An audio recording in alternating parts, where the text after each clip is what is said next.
শ্ৰীমন্ত শংকৰ হৰি ভকতৰ জানা যেন কল্পতৰু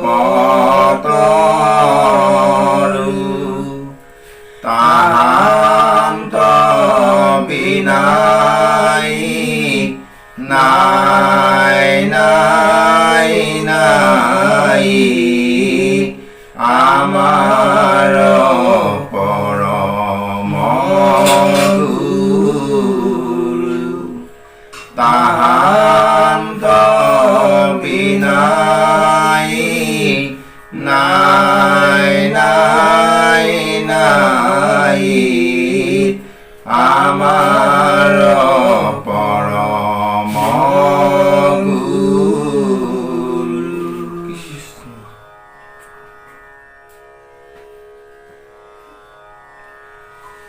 ৰাম আপোনাতো কৰি ভকতক স্নেহ জানিলো তাক সম্প্ৰতি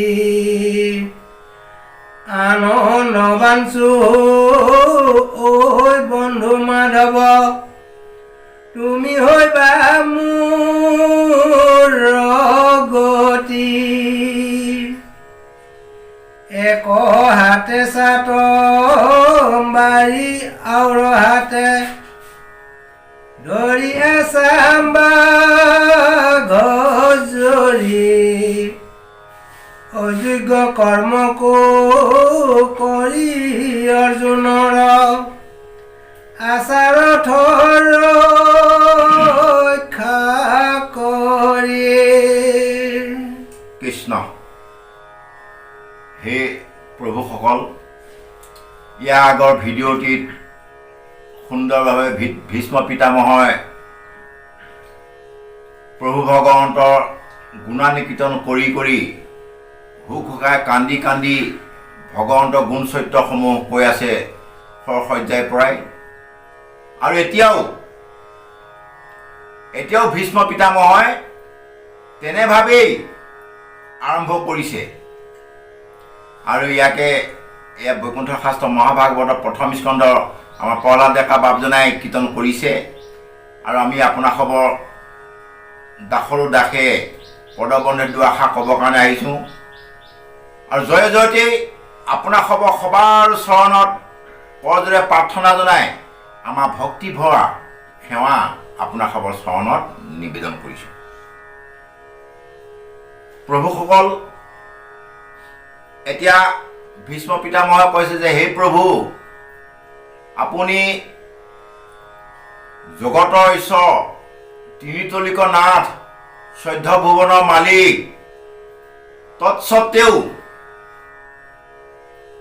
এতিয়া কুৰুক্ষেত্ৰ যুদ্ধত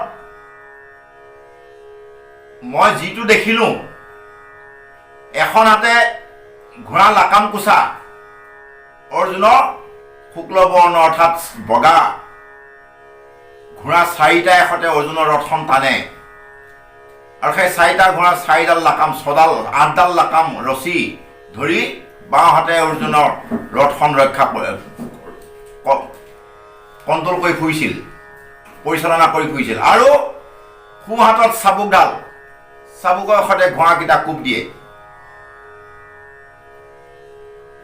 এতিয়া জগতৰ ঈশ্বৰ কৃষ্ণ আমি পহিলা কৈ গৈছোঁ তিনিতলিক নাথ চৈধ্য ভুৱনৰ মালিক প্ৰভু ভগৱন্তৰ সমস্ত জগতৰ অধিপতি সেইজন প্ৰভু ভগৱন্তে প্ৰকৃততে তেনে এটা কৰ্ম কৰিব নালাগে অৰ্থাৎ ভীষ্ম পিতামহে প্ৰকাশ কৰিছে সেইটো ভগৱন্ত প্ৰভুৰ কাৰণে প্ৰকৃততে অযোগ্য কৰ্ম। এতিয়া অযোগ্য কৰ্ম কৰি হ'লেও অৰ্জুনৰ ৰথখন ৰক্ষা কৰি ফুৰিছিল প্ৰভু ভগৱন্তই আৰু সেই প্ৰভু ভগৱন্তৰ ৰথখন ৰক্ষা কৰি ফুৰা কাৰণটো হ'ল কি আগত প্ৰকাশ পাই গৈছে ভকত বৈশ্যল হৰি অৰ্থাৎ ভকত ভকতি তুষ্ট হৈ ভগৱন্ত প্ৰভুৱে নিজকেও ভকতক অৰ্পণ কৰে। তাৰ উদাহৰণ প্ৰহ্লাদ ভকতৰ ভকতি তুষ্ট হৈ হিৰণ্যকশিপুৱে যেতিয়া প্ৰহ্লাদক সুধিছিল তোমাৰ প্ৰভু ক'ত আছে? প্ৰহ্লাদে কৈছিল, নহয় পিতা, মোৰ প্ৰভু সমস্ত ভূততেই বিৰাজমান হৈ আছে, সমস্ত জীৱৰ ঘতে ঘতে, য'তেই আপুনি চাই, য'তেই বিচাৰে, ত'তেই প্ৰভু ভগৱন্তক পাব। প্ৰহ্লাদে তেনেকৈ কোৱাৰ লগে লগে হিৰণ্যকশিপুৱে দেখুৱাই দিছিল যে এইটো খাম্বা অৰ্থাৎ সূতাত, এইটো স্তম্ভটোত আছে নেকি? প্ৰহ্লাদে কৈছিল যে হয় পিতাই, ইয়াতো আছে। তৎমুহূৰ্ততে হিৰণ্যকশিপুৱে গৈ তৰোৱালে সৈতে দিলে কোব মাৰি। স্তম্ভটোক ঘাপ মাৰি দিয়াৰ লগে লগে ভকত বৈশ্যল প্ৰভু ভগৱন্ত তাহানি যুগতে হিৰণ্যকশিপুৱে বৰদান লৈ থৈছিল, দিনতো নময়, ৰাতিও নময়, বাহিৰতো নময়, ভিতৰতো নময়, অস্ত্ৰটো নময়, শস্ত্ৰটো নময়, মানুহৰ হাততো নময়, জনোৱা হাততো নময়, এনেধৰণে এটা অসম্ভৱ বৰদান লৈ থৈছিল ব্ৰহ্মাৰ পৰা। আৰু সেই বৰদানটো ফলিয়াবৰ কাৰণে প্ৰভু ভগৱন্তে ভকত বাক্য ৰক্ষা কৰিবৰ কাৰণে তৎমুহূৰ্ততে সেইটো ৰূপ ধাৰণ কৰিব লগা হৈছিল, যিটো ৰূপ নেকি নৰসিংহ ৰূপ। তৎমুহূৰ্ততেই এয়া হ'ল ভগৱন্তৰ ভকতৰ প্ৰতি থকা কৃপা। এতিয়াও ইয়াতো সেইটোকে কৈছে যে তুমি প্ৰকৃততে অযোগ্য কৰ্মটোকো কৰি হ'লেও ভকত অৰ্থাৎ অৰ্জুনক ৰক্ষা কৰি ফুৰিছিলা। কৃষ্ণ। হে ৰাম, সেই সময়ত বীৰ সবজত যুদ্ধত হুৱে সন্মুখ, তোমাৰ বদন পদ্ম কোণ দেখিয়া পাহৰৈ সংসাৰ দুখ। হে ৰাম, অৰ্জুনৰ হৰে আশী কাটে শিৰ, এৰাও কৰ্মবন্ধক, চতুৰ্ভুজ ৰূপে বিমানত চৰি লৈ যায় বৈকুণ্ঠ। কৃষ্ণ। এই প্ৰভুসকল, ইয়াত এতিয়া কথাখিনি সুন্দৰভাৱে ভীষ্ম পিতামহে তুতি মাধ্যমেৰে প্ৰকাশ কৰিছে যে সেই তেনেহেন অযোগ্য কৰ্ম অৰ্থাৎ অৰ্জুনৰ ৰথখন পৰিচালনা কৰি ইঠাইৰ পৰা সিঠাইলৈ যেতিয়া মোমেন অৰ্থাৎ ঘূৰি ফুৰিছিল, অৰ্জুনক ৰক্ষা কৰি আৰু শত্ৰুক নাশ কৰি ভগৱন্ত প্ৰভুৱে ৰথখন পৰিচালনা কৰিছিল। বাপ আৰু মাতৃ হ'ব, এই সংসাৰত দুজন ৰথী অৰ্থাৎ ৰথ চালক সমস্ত জগতত দুজন ৰথ চালক বৰ প্ৰকৃপূৰ্ণ পূৰ্ণাংগ পৰিপূৰ্ণ ৰথ চালক আছিল দুজন। সেই দুজন কোন কোন আছিল? শল্য, আমি আগত প্ৰকাশ কৰি গৈছোঁ, যিজন নেকি অৰ্জুনৰ মোমায়েক বুলি কয় শল্য, আৰু কৃষ্ণ প্ৰভু ভগৱন্ত। ৰথ পৰিচালনা কৰাত তেওঁলোকতকৈ আৰু শ্ৰেষ্ঠ ৰথ চালক এই সংসাৰত নাছিল। আৰু সেই কৃষ্ণ প্ৰভু ভগৱন্তই কাৰ ৰথ চলাইছিল? অৰ্জুনক। আৰু শল্যই কৃষ্ণ মোমায়েক, নিজৰ মোমায়েক হোৱা স্বত্তেও শল্যই কাৰ ৰথ চলাইছিল? কৰ্ণ।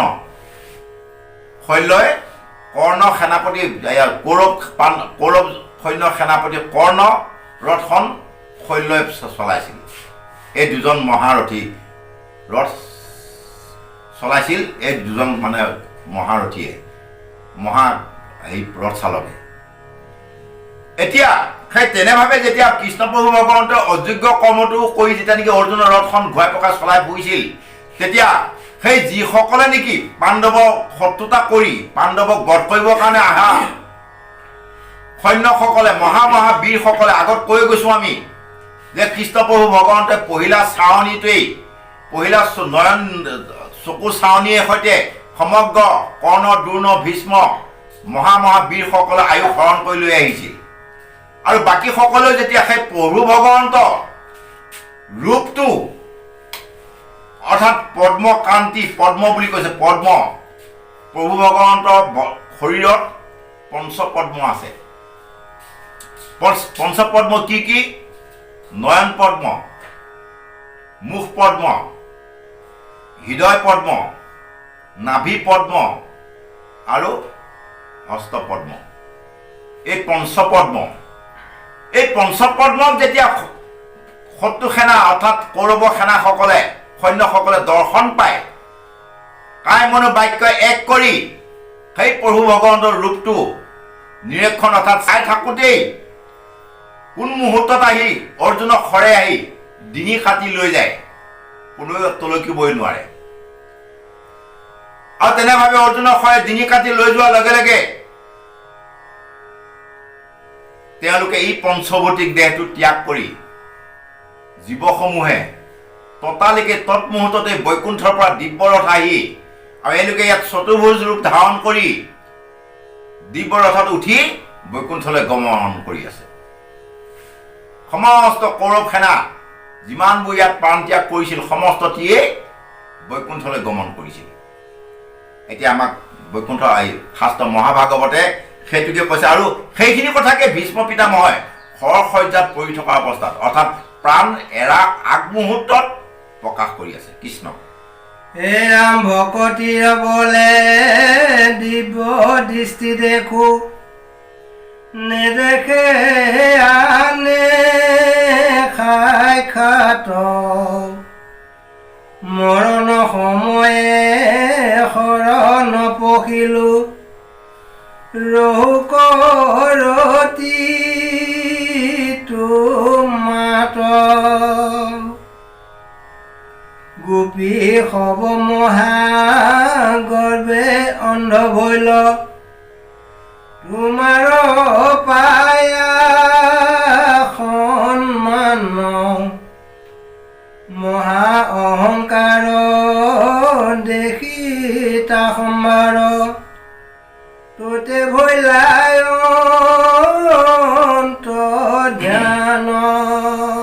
কৃষ্ণ হে প্ৰভুসকল, এতিয়া ভীষ্ম পিতামহই ভগৱন্তক তুতি মিনতি কৰি ভগৱন্তক কৃতজ্ঞতা জ্ঞাপন কৰিছে অৰ্থাৎ ধন্যবাদ দিছে যে হে প্ৰভু, তোমাৰ চৰণত ভকতি কৰা মহাফলটো অৰ্থাৎ তোমাৰ চৰণত ভকতি কৰা হেতুকে মই এতিয়া বৰ্তমান দিব্য দৃষ্টি পাইছোঁ আপোনাৰ আশীৰ্বাদত, আৰু এই দিব্য দৃষ্টিৰ শক্তি বলতহে মই আপোনাৰ এই চতুৰ্ভুজ ৰূপটো দৰ্শন কৰি আছোঁ। বাকী সেই ঠাইত ভীষ্ম মুখ্য উৎসৱ অৰ্থাৎ ভীষ্ম য'ত নেকি শৰশয্যাত পৰি আছে, তাত বহুত অসংখ্য ঋষি মহাঋষি পাণ্ডৱ যুধিষ্ঠিকে আদি কৰি দ্ৰৌপদী কুন্তী সত্যৱতী সমস্তটিয়েই আছে, কিন্তু বাকী এই ভগৱন্তৰ চতুৰ্ভুজ ৰূপটো কোনেও দেখা পোৱা নাই। একমাত্ৰ ভীষ্ম পিতামহই ভগৱন্তৰ কৃপাত দিব্য দৃষ্টি পোৱা হেতুকেহে দৰ্শন পাই আছে। সেইখিনি কথাকেই ভীষ্ম পিতামহে কৈছে, আৰু কৈছে যে হে প্ৰভু, এতিয়া এই অন্তিম সময়ত আপুনি মোক দিব্য দৃষ্টি দি আপোনাৰ চতুৰ্ভুজ ৰূপটো দৰ্শন কৰাইছে, কিন্তু আৰু এটা কথা কৈছে ইয়াতে গুৰুত্বপূৰ্ণ কথা যে হে প্ৰভু, বৃন্দাবনত গোপীসকলে আপোনাৰ ভকতি পাত্ৰ অৰ্থাৎ আপোনাৰ কৃপা পাত্ৰ হৈ আপোনাৰ লগত যেতিয়া একেলগে খেলা ধূলা কথা বতৰা নাচ গান ধেমালি ধুমলা কৰিবলৈ সুবিধাকণ পালে, তেতিয়া সেই গোপীসকলে অহংকাৰত মতলীয়া হৈছিল যে আমাতকৈ আৰু ৰূপৱতী বা আমাতকৈ ভাগ্যশালী, আমাতকৈ শ্ৰেষ্ঠ যৌৱনা এই সংসাৰত আৰু কোনো নাই। কিয় নাই বুলি ভাবিছে তেওঁলোকে? তেওঁলোকে ভাবিছে যে জগতৰ ঈশ্বৰ কৃষ্ণ যিজন নেকি তিনি তলিকৰ অধিপতি, সেইজনে যেতিয়া নেকি আমাৰ ৰূপ যৌৱনত বা আমাৰ লয়লাসৰ নৃত্যত যেতিয়া নেকি মোহ গৈ ভুল গৈ আমাৰ লগত লেপেটা চেপেটা কৰি থাকিবলৈ ধৰিলে, তেতিয়াহ'লে আমাতকৈ আৰু শ্ৰেষ্ঠ নৃত্য কৰোঁতা বা আমাতকৈ শ্ৰেষ্ঠ ৰূপৱতী আৰু এই সংসাৰত নাই বুলি যেতিয়া তেওঁলোকৰ অন্তৰতে অহংকাৰ আহিল, তেতিয়া তৎমুহূৰ্তে প্ৰভু ভগৱন্তই অন্তৰ্ধান হৈছিল। কিয় অন্তৰ্ধান হৈছিল? ভকতৰ অন্তৰাত্মাত এনেভাৱে কেতিয়াবা কেতিয়াবা যদি অহংকাৰ আহে, অহংকাৰ আহিলেই ভগৱন্তই সেই অহংকাৰ নাশ কৰিবৰ কাৰণে এনেধৰণৰ কিছু কৰ্ম কৰে। আৰু সেই ইয়াৰ দ্বাৰাই আমাক কি বুজাইছে যে সেই গুৰুমতী বাপ আৰু আইমাতৃ হ'ব আপোনাক হবেও বা আমিবিলাকেও যাতে কোনো এজনে পাঠ পঢ়িছে, কোনো এজনে ব্যাখ্যা কৰিছে, কোনো এজনে নাম কীৰ্তন কৰিছে, কোনো এজনে প্ৰসংগ কৰিছে, কোনো এজনে কিছু কিছু ধন সম্পত্তি ঐশ্বৰ্য বিভূতি বিধায়ক মন্ত্ৰী MLA মিনিষ্টাৰ ডক্টৰ ইঞ্জিনিয়াৰ যি নহওক আমাক কিন্তু অহংকাৰ কৰিবৰ কাৰণে মানা কৰিছে। আৰু অহংকাৰ কৰিলেই যেনেকৈ বৃন্দাবনৰ গোপীসকলৰ মাজৰ পৰাই প্ৰভু ভগৱন্তৰ অন্তৰ্ধান হৈছিল, ঠিক তেনেভাৱেই আমাক সহায় কৰি থকা ভগৱন্তজনো যেতিয়া নেকি অন্তৰ্ধান হ'ব অন্তৰাত্মাতেই, তেতিয়া আমাৰ এইসমূহ বিদ্যা গৌৰৱ, ধন গৌৰৱ, ৰূপ গৌৰৱ, বংশ গৌৰৱ, জাতি গৌৰৱ নাশ হ'ব। সেই এই অহংকাৰসমূহৰ পৰা বাচিবৰ কাৰণে আমাক ভীষ্ম পিতামহৰ মাধ্যমেৰে এই কথাখিনি কৈছে। কি বুলি কৈছে যে বৃন্দাবনত অনাচাৰী গোপীসকলৰ আপোনাৰ সান্নিধ্য পাই, আপোনাৰ সংগী লগ পাই অহংকাৰী হৈছিল।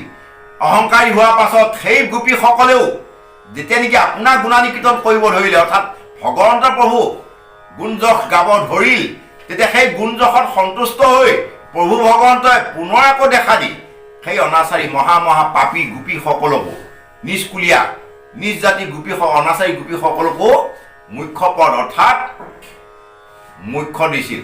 5 বিধ মুকুতি, শালুক্য, সাদৃশ্য, শাৰূপ্য, সামীপ্য আৰু নিৰ্বাণ মুকুতি, 5 বিধ মুকুতি তেওঁলোককো প্ৰদান কৰিছিল ভগৱন্ত প্ৰভু তুষ্ট হৈ। কৃষ্ণ এয়া তোমাক নপাই প্ৰেম চাৰি যায়, কৰিলা তোমাৰ লীলা, এতে কতে মহাগতি লক্ষ্মীপতি, অজ্ঞানী গোপী কদিলা, নাৰী অনাচাৰী সিও নিস্তৰিল, তোমাক মানি বল্লভ, আতি অপয়াসে পাইলা পৰম পদ, দেৱৰো যিটো দুৰ্লভ। কৃষ্ণ হে প্ৰভুসকল, আৰু এনেভাৱে যেতিয়া গোপিকাসকলে প্ৰভু ভগৱন্তৰ সান্নিধ্য পায় নিজকে নিজে অহংকাৰী হৈ নিজকে শ্ৰেষ্ঠ যৌৱনা, সৰ্বশ্ৰেষ্ঠ ৰূপৱতী বুলি মানিব ধৰিল, যেতিয়া প্ৰভু ভগৱন্তৰ অন্তৰ্ধান হয়। অন্তৰ্ধান হোৱাৰ পাছতে গোপিকাসকলে পুনৰ আকৌ ভগৱন্তৰ ৰূপ যৌৱনত পাগল বাতুলৰ দৰে হৈ ভগৱন্তৰ লাজ কাজেৰি ভগৱন্তৰ গুণানী কীৰ্তন কৰিব ধৰিলে। এতিয়া সেয়েহে আমাক বিভিন্ন গুৰুজনাৰ প্ৰণয়ন কৰা, গুৰু দুইজনে প্ৰণয়ন কৰা কীৰ্তন আৰু ঘোষা শাস্ত্ৰত আমাক প্ৰতিটো অধ্যায়তে, প্ৰতিটো উদাহৰণতেই, প্ৰতিটো আখ্যানতেই আমাক কি দেখুৱাইছে, একমাত্ৰ প্ৰভু ভগৱন্তৰ গুণানী কীৰ্তনৰ মাধ্যমেৰেহে ভগৱন্তক সন্তোষ কৰিব পৰা যায় বুলি বিভিন্ন ঠাইত দেখুৱাইছে। কিয়নো ঘোষা শাস্ত্ৰত যুগ ধৰ্ম নিৰ্ণয়ক দেখুৱাইছে, মিনতি বচন বোলো সৰ্বজন শুনিও শাস্ত্ৰৰ মৰ্ম, আপোনাক কুশল চোৱা যেবে তেবে নেৰিবাহ যুগ ধৰ্ম, সত্য যুগে জাগত এটা যুগে যজ্ঞ, তাপৰ যুগত পূজা, কলিত হৰিয় কীৰ্তন বিনাৰী আওৰ নাহিকে দুজা। আৰু তাৰপিছতে কৈছে, কি বুলি কৈছে এতিয়া, যে কলিত হৰি কীৰ্তনৰ বাহিৰে অন্য কোনো তন্ত্ৰ মন্ত্ৰ বিধিয়ে সৈতে, পূজা পাতলৰ সৈতে ভগৱন্ত পোৱা নাযায়। আৰু কলিতেই নহয়, আদি সত্য যুগেও হৰিনামেই আছিল।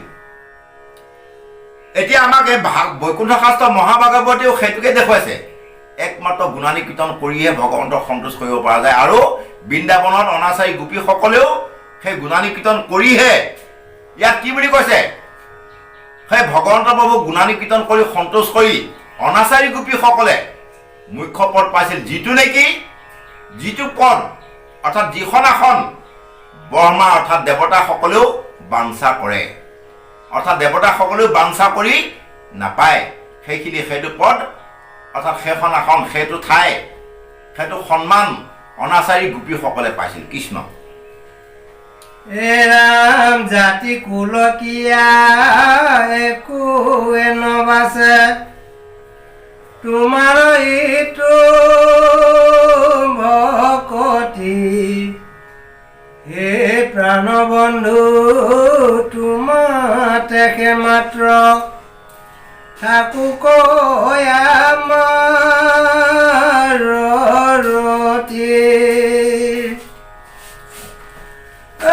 তুমি কি জগত পূজ্য জগ জীৱ প্ৰত্যক্ষে দেখিলৈ আমি ৰাজসূয় যজ্ঞে যত দেৱ ঋষি অচিলা সবে প্ৰণামী। কৃষ্ণ। হে প্ৰভুসকল, এতিয়া ভীষ্ম পিতামহই এটা বৰ গুৰুত্বপূৰ্ণ তুতি মাধ্যমেৰে এই বৈকুণ্ঠ শাস্ত্ৰ মহাভাগৱতৰ আখ্যানত আমাৰ মাজত এটা বাৰ্তা প্ৰেৰণ কৰিছে। কি বুলি কৈছে?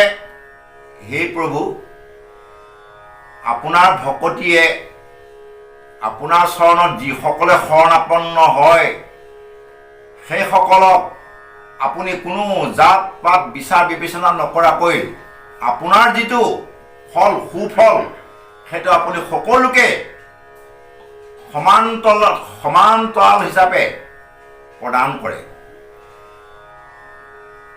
এতিয়া ইয়াত কৈছে যে আপোনাৰ চৰণত ভকতি কৰিবৰ কাৰণে জাতি কুল ক্ৰীড়া একোৱেই নাবাছে, সকলোৱে ভকতি কৰিব পাৰে। অৰ্থাৎ এতিয়া আমাৰ মাজতহে মাত্ৰ বিভিন্ন প্ৰকাৰৰ বিভ্ৰান্তি হৈ আমিহে ভাবোঁ, আমাৰ মাজতহে মাত্ৰ বিভক্ত হৈ পৰিছোঁ আমি নিজকে নিজে। এতিয়া বৈকুণ্ঠ শাস্ত্ৰ মহাভাগৱতৰ মাধ্যমে ভীষ্ম পিতামহই প্ৰভু ভগৱন্তক খৰসজ্জাত পৰি থকা ঠাইৰ পৰাই তুতি কৰিছে। কি বুলি কৈছে? হে প্ৰভু, আপোনাৰ ভকতিত কোনো জাত পাতৰ বিচাৰ বিবেচনা নাই, সকলোৱে আপোনাক ভকতি কৰি মুখ্য পদ পাব পাৰে। আৰু তুমিহে যে সমস্ত জগতৰ পূজ্য বা তুমিয়ে যে সমস্ত জগতৰ শ্ৰেষ্ঠ দেৱাদিদেৱ মহাদেৱ আধ্যদেৱ গতিদাতা দেৱ, এই কথাখিনি আমি নিজ চকুৰে যুধিষ্ঠিৰৰ ৰাজসূয় যজ্ঞত দেখা পাইছিলোঁ। কেনেকৈ দেখা পাইছিলোঁ? যুধিষ্ঠিৰৰ ৬১ ৰজা হোৱা ৰাজসূয় যজ্ঞত সমস্ত পৃথিৱী ৰজাসকলে নিজৰ নিজৰ কৰভাৰ অৰ্থাৎ কৰ কাটল যুধিষ্ঠিৰক দি যুধিষ্ঠিৰ তলত যে বা যুধিষ্ঠিৰ আজ্ঞামতে যে তেওঁলোকে চলিব সেইটো প্ৰমাণ কৰি দেখুৱাইছিল।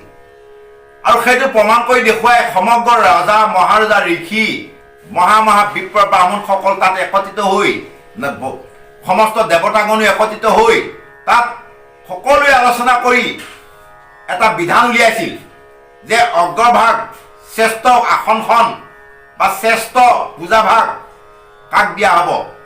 বিভিন্নজনে আলোচনা বিলোচনা কৰি মহা পণ্ডিতসকলে সিদ্ধান্ত আনিছিল একমাত্ৰ প্ৰভু ভগৱন্ত কৃষ্ণ অবিহনে অগ্ৰভাগ অৰ্থাৎ শ্ৰেষ্ঠ আসনভাগী পুৰা কাৰো সাধ্য শক্তি নাই। সেয়েহে তাত যেতিয়া নেকি সমস্তটিয়ে মহা বিপ্ৰ ব্ৰাহ্মণ ঋষিমুনিসকলে যেতিয়া সিদ্ধান্ত আনে তেতিয়া সকলোৱে একমত হৈ কৃষ্ণ প্ৰভু ভগৱন্তকে অগ্ৰ আসনভাগী দিয়া প্ৰদান কৰা হৈছিল। আৰু ভীষ্ম পিতামহই তাতেই থাকি এইখিনি কথা সম্পূৰ্ণ দেখিছিল। সেইখিনি কথাকে এতিয়া বৰ্তমান কৈছে যে আপুনি যে সমস্ত জগতৰ শ্ৰেষ্ঠ, আমি যুধিষ্ঠিৰ ৰাজসূয় যজ্ঞতেই নিজ চকুৱে দেখিছিলোঁ। এনেভাৱে ভীষ্ম পিতামহই প্ৰভু ভগৱন্তক তুতি মিনতি কৰি কৰি কান্দি কান্দি ভগৱন্তৰ ৰূপটো দৰ্শন কৰি আছিল। কৃষ্ণ। হে ৰাম, তোমাৰ মহিমা ৰূপ বখানতে চৰি গলায় অনুৰাগ, কিনো মোৰ ভাগ হেন ঈশ্বৰক অন্তকালে পাইলো লাগ। ভৈল কীতাৰ্থ হে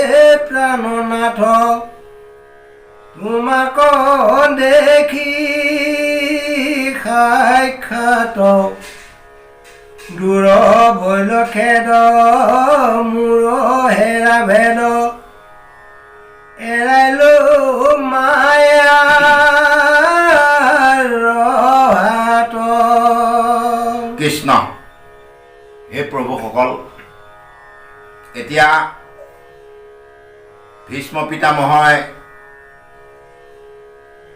এনেভাৱে সৰসজ্জাত পৰি থকা ঠাইৰ পৰাই প্ৰভু ভগৱন্তৰ গুণানুকীৰ্তন কৰি গুণানুকীৰ্তন গাঁৱতেই তেওঁ নিজকে নিজে অনুভৱ কৰিছে যে হে প্ৰভু, মই আপোনাক অন্তিম সময়ত যে দৰ্শন পালোঁ, এই অন্তিম সময়ত দৰ্শন পোৱা হেতুকে মোৰ প্ৰকৃতৰ যি নেকি পঞ্চভৌতিক দেহটো ধাৰণ কৰাৰ পিছত যিখিনি নেকি মায়ামোহ আছিল, এইখিনি অন্ত পৰিছে। আৰু অন্ত পৰাৰ কাৰণটোৱেই হ'ল আপুনি আহি মোক যে অন্তিম সময়ত দৰ্শন দিছে। আৰু এই অন্তিম সময়ত ভীষ্ম পিতামহক দৰ্শন দিয়াও এটা ইয়াত বৰ তাৎপৰ্যমূলক কাৰণ আছে, যিটো কাৰণত নেকি সেই তাহানি যুগতে ভীষ্ম পিতামহক যে অন্তিম সময়ত প্ৰভু ভগৱন্তই দৰ্শন দিব, সেইটো প্ৰতিশ্ৰুতিবদ্ধ হৈ আছিল কৃষ্ণ প্ৰভু ভগৱন্ত। এই প্ৰতিশ্ৰুতিটো এনেভাৱে আছিলে, যেতিয়া নেকি ভীষ্ম পিতামহৰ মৃত্যু নিৰ্ধাৰণ কৰিবৰ কাৰণে কৃষ্ণ প্ৰভু ভগৱন্তৰ কৌশলত পাণ্ডৱে ভীষ্ম পিতামহক বাধ্য কৰাইছিল। কিয়নো যুদ্ধ যিদিনাখন নেকি আৰম্ভণি, কুৰুক্ষেত্ৰ যুদ্ধ আৰম্ভ হয়, প্ৰথম সন্মুখী হোৱাৰ লগে লগে যুধিষ্ঠিৰে অস্ত্ৰ শস্ত্ৰ ৰাখি পাণ্ডৱৰ পক্ষলৈ আগুৱাই গৈছিল। যাওঁতে তেতিয়া পাণ্ডৱসকলে ভাবিছিল, অৰ্থাৎ বিশেষকৈ দুৰ্যোধনে ভাবিছিল যে যুধিষ্ঠিৰে আমাৰ পক্ষত মহামহা অজয় মহামহা বীৰসকল থকাৰ কাৰণে যুধিষ্ঠিৰে ভয় কৰি পেলাই ধনুষৰ ত্যাগ কৰি, অৰ্থাৎ মানে নিজকে নিজেই চিলেণ্ডাৰ কৰিবৰ কাৰণে আহিছে বুলি ভাবিছিল দুৰ্যোধনে। কিন্তু ইতিমধ্যে যুধিষ্ঠিৰে গৈ পোনে পোনে গৈ ভীষ্ম পিতামহৰ চৰণ স্পৰ্শ কৰি সেৱা ধৰিছিল যে পিতামহ মোক যুদ্ধ কৰিবৰ কাৰণে আজ্ঞা দিয়ক বুলি কোৱাৰ লগে সেৱা ধৰাৰ লগে লগে ভীষ্ম পিতামহে কৈ পেলাইছিল মুখৰ সতে বিজয় ভৱ বুলি। আৰু গৈ গুৰু দ্ৰোণাচাৰ্যৰ চৰণত যেতিয়া সেৱা ধৰে যুধিষ্ঠিৰে, তেতিয়া দ্ৰোণাচাৰ্যও কৈছিল বিজয় ভৱ। আৰু যিজনা নেকি কুলগুৰু কৃপাচাৰ্য, সেই কুলগুৰু কৃপাচাৰ্যও তেওঁলোকক কৈছিল যে বিজয় ভৱ। আৰু সেয়া তাতে যুদ্ধত থকা শল্য, পাণ্ডৱৰ মামা শল্যক যেতিয়া সেৱা ধৰে, শল্যও কৈছিল যে বিজয় ভৱ, অৰ্থাৎ যুদ্ধত তোমালোকে জিকিবা। হয়, যেতিয়া নেকি অন্তিম সময়ত যেতিয়া ভীষ্ম পিতামহ 10 দিন পৰ্যন্ত যুদ্ধ কৰি কোনোপধ্যে এতিয়া পিতামহ ভীষ্ময়ো পাণ্ডৱক বধ নকৰে আৰু পাণ্ডৱেও ভীষ্ম পিতামহক মাৰিব নোৱাৰে। হয়, তেতিয়া কৈছিল পাণ্ডৱে কৈছিল যে হে পিতামহ, আপুনি যে প্ৰথম দিনাখনে আমাক বিজয় ভৱ বুলি আশীৰ্বাদ দিলে, এতিয়া আপুনি যদি যুদ্ধ কৰিয়ে থাকে তেতিয়াহ'লে আমি দেখোন আমাক আপুনি দিয়া আশীৰ্বাদটো কোনো মূল্য নাথাকিব, কেনেকৈ হ'ব? তেতিয়া কৈছিল যে তোমালোকে গৈ কৃষ্ণক সুধিবা। আৰু কৃষ্ণই যেতিয়া নেকি কৈছিল যে হ'ব, ভীষ্ম পিতামহৰ এটা নিয়ম আছে, মহিলাৰ ওপৰত অৰ্থাৎ স্ত্ৰীৰ ওপৰত অস্ত্ৰ নধৰে, গতিকে যিজন নেকি স্ত্ৰী শিখণ্ডীক অৰ্জুনৰ ৰথত ৰাখি শিখণ্ডীক ঢাল বনাই পেলাই তুমি অৰ্জুনে খৰ কৰিব লাগিব।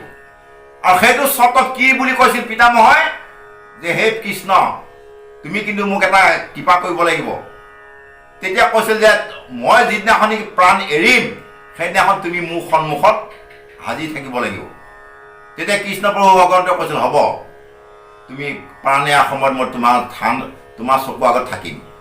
হয়, তেনেভাৱে 10ম দিনৰ দিনাখন মহাৰথী অৰ্জুনে শিখণ্ডীক আগত লৈ ভীষ্ম পিতামহক খৰ কৰিছিল। আৰু সেইদিনাখনে ভীষ্ম পিতামহ ধৰাশাৰী হৈছিল অৰ্জুনৰ খৰত, অৰ্থাৎ সৰসজ্জাত পৰিছিল।